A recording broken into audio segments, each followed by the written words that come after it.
The book review program on Radio Islam International. Maulana Ashraf Dokrat joins us on the line. Maulana, As-Salām alaikum wa rahmatullahi wa barakatuh. Wa alaikum salam wa rahmatullahi wa barakatuh. Jazakumullah khairan Maulana for joining us on the program this morning. And Maulana, the book that we are discussing, it's a book that has been mentioned, and I think all of the listeners of Radio Islam International are well aware and heard of this book. It's Maulana Sulaiman Ravat's book, In Pursuit of Purpose. Now, Maulana, let's just start with this book here. It's a collection of bayans, basically. So when we use this word or this term bayan, what is a bayan and why are they so important? No, I think, Maulana, to begin with, you rightly say that we've all heard about the book. I think the author and Radio Islam have done an excellent job in marketing this book and making it making the public aware of the presence of this book. And I think this is perhaps a lesson for any aspiring author as to how to go about marketing a book. Coming to your question, what is a bayan? What is a lecture? What is a wise? You know, in the old days we used to say we're going to listen to the wise. So what is this bayan? What is this lecture?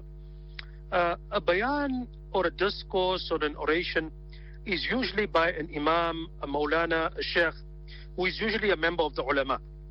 And bayans essentially address the text of the Quran or hadith or fiqh and discuss theological, aqaid or moral topics, expounding a type of belief, a law or a behavior within both past and present context.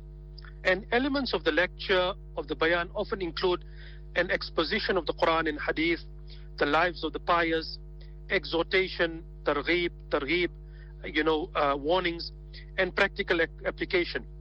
The act of delivering a sermon, we know in Arabic, is called a khutbah.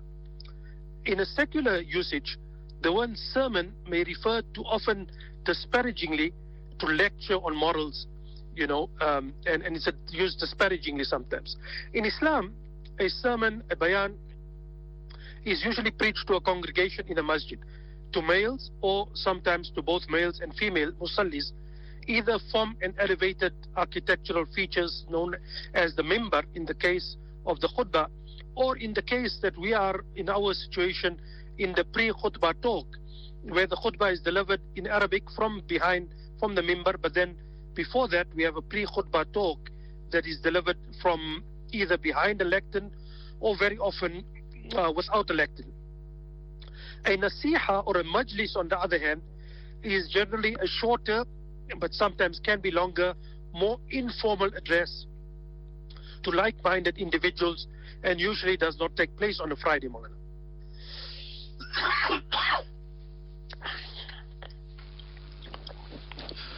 Jima? So saying a nasiha or a majlis is usually a shorter, more informal address to like-minded individuals, and this you will find on other times apart from a Friday morning. And then more the importance of it, the different types of bayans that we find. Yes, so why is it important for Muslims to hear and understand Allah subhanahu wa ta'ala's message? At the most basic level, a bayan is important because Allah subhanahu wa ta'ala requires it.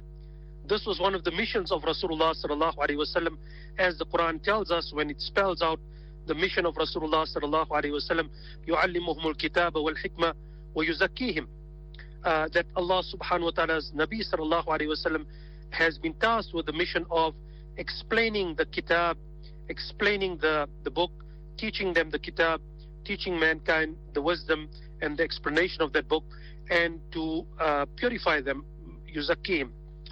The source of bayan is also important because it is the divine Quran and the blessed teachings of Rasulullah sallallahu alaihi wasallam in the hadith, the lives of the rightly guided Sahaba, and the context that Muslims find themselves in at any given time, at any given space. It also serves as a source of material for the khatib, the community itself, as it navigates a path to Allah subhanahu wa ta'ala. And at the end of the day, we can say that all bayans, all lectures are given by inspiration from Allah subhanahu wa ta'ala. And this fact alone necessitates that whenever and whatever the Quran says must be broadcasted as accurately, as broadly, and as publicly as possible. The benefit of a bayan is that it reinforces doctrine, our aqidah. It gives reproof, it gives correction and instruction in righteousness. Because aqidah and doctrine refers to the truth and accuracy of Allah subhanahu wa ta'ala's message in expressing both His identity and His purpose for life, for our lives. Reproof refers to exposing both the nature of evil and error and its internal presence and external influence. This includes through false teachers in our lives.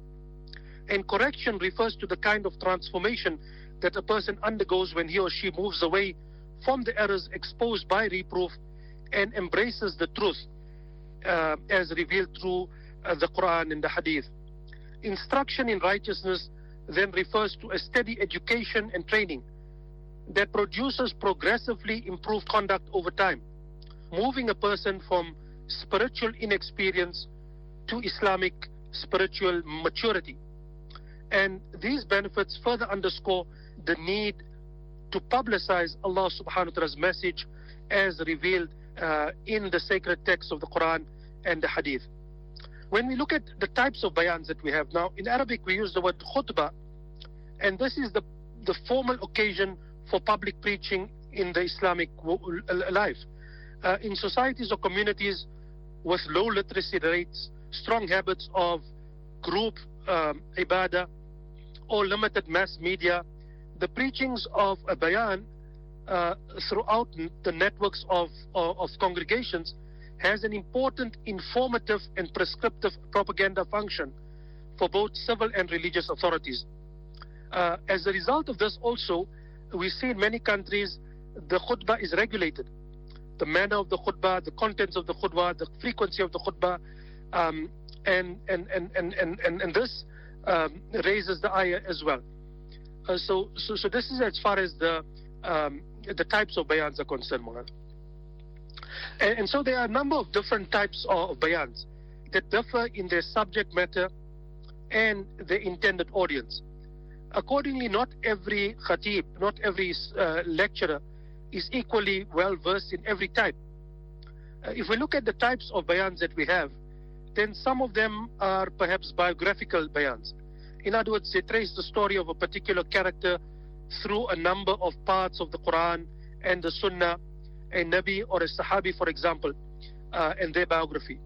Then we have inspirational bayans, and these seek to convert the hearers or bring them back to their previous iman and strengthen their iman through a recounting of the fundamental story of the religion. In Islam, the aqaid, the main teachings of Islam, the main moral teachings of Islam, etc. Then we have what we can call expository bayans, where these are sermons, bayans that expound and explain a text of the Quran, the Hadith, or the fiqh to the congregation. Then we have what we can call historical bayans, which seek to portray an Islamic story within its non-Quranic historical perspective. We have moved away from that time where that history played out, and now we try to portray it in our own circumstances. The next type of bayans that we can identify is hortatory bayans. In other words, they exhort to a return to living ethically. In Islam, a return to living on the basis of the Quran and the Sunnah of Rasulullah sallallahu alaihi wasallam. So this is another type of bayan that we can identify. Then we have what we call illuminative bayans.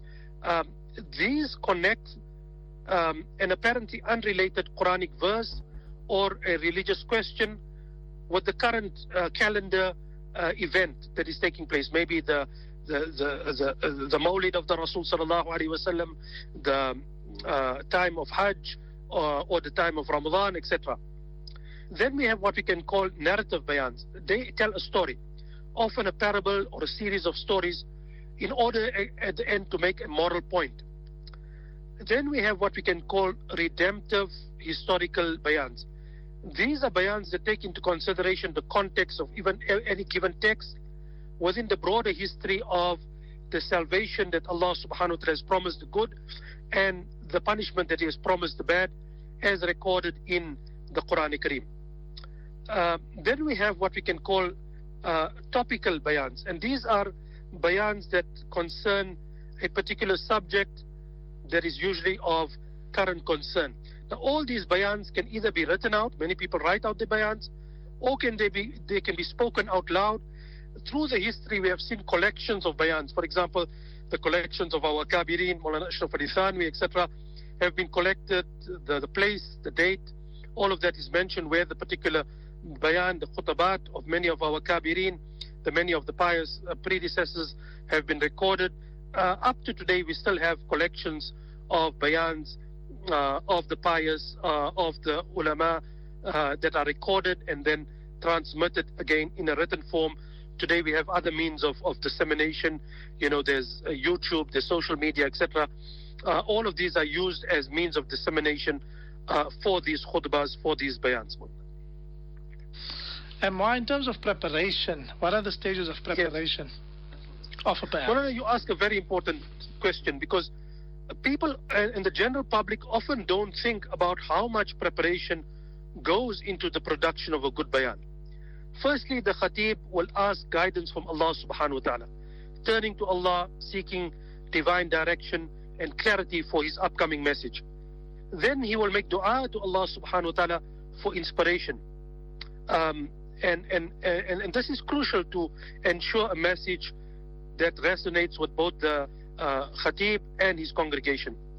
Then he has to very carefully reflect on the sources. He has to select the Quranic sources and the hadith that are relevant. And this is a deeply contemplative process. It allows him to reflect and to discern the appropriate passages that align with his intended message.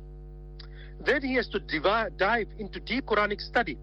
An in-depth analysis of the chosen text is crucial, and this involves understanding its historical background, the context, and the nuances in the original language. And this is what distinguishes today Islamic preaching from Christian preaching. Christian preaching is not done against an original language, and therefore people have complained about this within Christian circles as well. Then the khatib has to gather the relevant resources. He has to utilize tools such as the tafasir, the commentaries, other theological texts, historical references, in order to gain a broader understanding of the text, of the nas and its implications. After this, he has to formulate a central message, a theme for the bayan will emerge, and this serves as an anchor for the entire discourse. Then he has to develop supporting arguments. These are essential for reinforcing the central message. And this step involves constructing logical, sound arguments that support the main theme. At the end, he has to incorporate personal anecdotes, personal experiences, stories from the lives of the Salaf into his sermon, making it more engaging for the audience. Then he has to use impactful illustrations to make abstract or complex concepts more accessible and memorable for the congregation. Then he has to look at metaphors that enrich the sermon, enrich the bayan, enrich his discourse, vivid imagery that helps the listeners to connect with and remember the message. And then he has to think about his delivery and how he's going to deliver his message. So all of this is important. And one of the things that are often done and one has to be careful of is what in Afrikaans is called a kapstok preek, where you have an idea already, and like that stand, to attach your hat onto, that is at the entrance of the house, where when you come in, you put your hat onto that stand. Sometimes you have an idea, and then you work backwards so as to say that this idea of mine is supported in the Quran and in the Hadith and in the sources, when in fact it is not done. It is not so. So one has to be careful of this type of approach. In other words, working backwards A better approach would be to let the Quran, let the Hadith speak a message, let it convey a worldview that you can then pass on to your congregation. I think this is the safest, the soundest, and the most honest way of dealing with the turath that we have in the Quran and the Hadith that all burn a certain worldview. We should not impose our worldview onto the Quran and onto the Hadith and then present that to a congregation. I think this is a very, very important consideration for any khatib. In the book, what are the sermons collected in this book? What is the overarching theme of these sermons? Yes, so this book consists of 15 sermons, 15 bayans. If I can just read them. Chapter 1, happiness is a choice. 2, positivity is a superpower. 3, forgiveness frees the soul. 4, failure is success in progress. 5, the power of intention. 6, apology from sorry to soaring. 7, know your worth, O Muslim. 8, live to serve humanity. 9, act now, seize the moment. 10, love is the answer. 11, make Allah your beloved. 12, upsy daisy, now don't be lazy. 13, family ties. 14, conflict resolution. And 15, guide to success from the seerah. This is a list of all of them. The book is titled In Pursuit of Purpose. So we ask ourselves, what is purpose? Inherent to our existence is that we learn, adapt and grow. Health, happiness and longevity are payoffs for this. Since our biological evolution is the foundation of our existence, the purpose of our lives is to continue to evolve during our lifetime by learning and growing. The author directly deals with this question about what is our purpose on page 124, where he says, what then is our purpose in life? And he explains that our deen in one verse has encapsulated it all, and then refers to the verse, وَمَا خَلَقْتُ الْجِنَّ وَالْإِنسَ إِلَّا لِيَعْبُدُونَ. He then explores the word abd and ya'budun in more detail. And then he quotes a writer as saying that if you are not going to be the slave of Allah, then you will end up being the slave of something or someone else. So abdiyat, being a slave of Allah, unshackles you and liberates you from slavery to everything and everyone else. It is a beautiful slavery. And then he goes on to a title, Know Your Worth, O Muslim, live a life of purpose. And so he exhorts us to live a life of purpose, and he identifies 3 things to live a purposeful life. Spiritual energy, and then to have a positive attitude, and the third requirement he identifies as social energy. And he asks the question, what does social energy mean? And he refers to the verse, Kuntum khayra ummah, that you are the best of nations, and ukhrijat linnas, brought forth or taken out to serve humanity. And he expounds on this. So he is very clear in his mind what the purpose of life is, and he identifies this in a section of the book. And he says, know your worth, O Muslims, live a life of purpose. So I think this is the overarching theme in this book, Maulana. How have the bayans been arranged? What is the significance of these bayans, the structure of the book? So all of them have this common theme in search of purpose and in pursuit of purpose. And he moves us from ideas of happiness, positivity, forgiveness, failure as progress, apology, intention, knowing your worth, and then a life to serve humanity, a life to seize the moment, act now, and then to love. Love is the answer, and love of Allah subhanahu wa ta'ala. And then our social lives, firstly in terms of ourselves, title chapter 12, Upsy Daisy, now don't be lazy. In other words, personal growth. And then family ties, conflict resolution, and finally a guide to success from the seerah. So there's a inherent logic in what the author has in the structure of the book, Maulana. And the written word is not like the spoken word. How has the author bridged this gap? Yes, so this is a difficulty. I think some of the difficulty has remained. If you read some parts of the book, some sentences still read like a a written or spoken word. But in most, I think the author has been able to bridge that gap through careful editing. He mentions himself the process of writing this book, and he says that in the process of writing this book, he had to go through a number of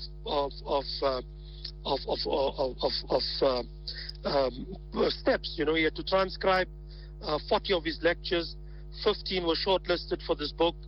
The nature of the topics and his selection for the nature of the topics, and then he says, despite the editing, the book is not meant to be read as coherently as one written for the eye from the onset. So he's aware of this type of difficulty, but he says that remember also that these 15 talks were delivered at different times, spanning many years, and a repetition will come in the themes, and this is something that is inevitable.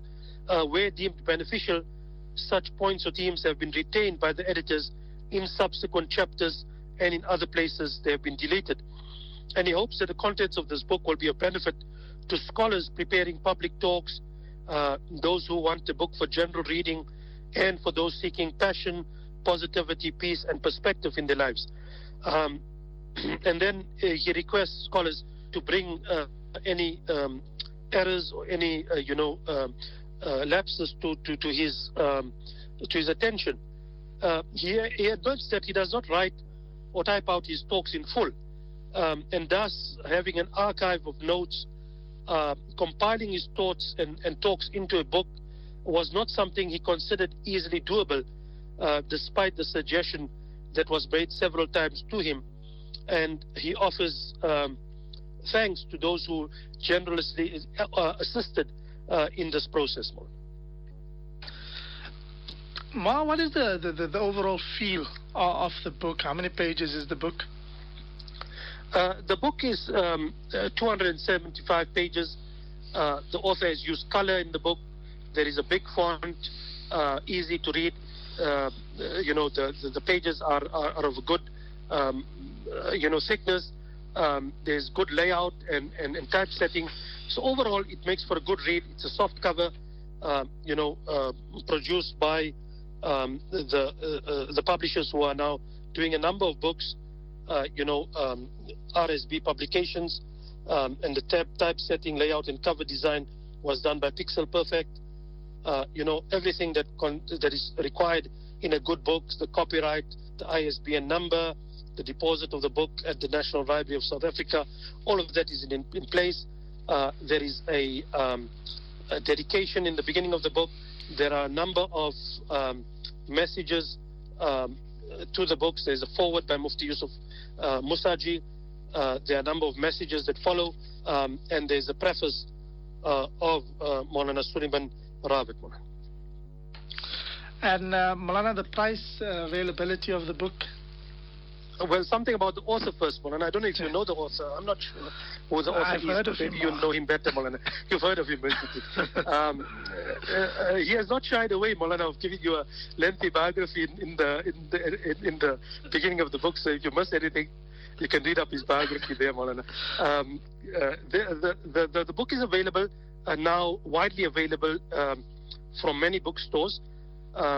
And the book is available for 195 rands, which I think is quite reasonable for a book of this size and this quality. And that is the going rate at which books can be purchased nowadays, Maulana. In fact, it is cheaper for any book of this size, Maulana. And it's available at the different places across the country. I think here in Johannesburg, even here at the radio station, you can pick up that book. Anything else you'd like to add on before we finish off? No, perhaps this serves as inspiration for other ulama, people who want to assist ulama to gather their lectures together, to have it out in print. There are many people who are out there who want to do something good. You have the audios of some of the ulama. Maybe you want to help them transcribe this. And one day it will see the day of light in the form of a book. People always want to know how they can help and how they can assist. Maybe if you get hold of the audios of some ulama, transcribe these, put them into the form of a book, and inspiration for ulama also not only on the topics that are covered as a source, but also on how to structure your talks. This serves as a good example, Maulana, I think. Jazakumullah khairan, Maulana, and Jazakumullah khairan for the lovely book review this morning. Assalamu alaikum wa rahmatullahi wa barakatuh.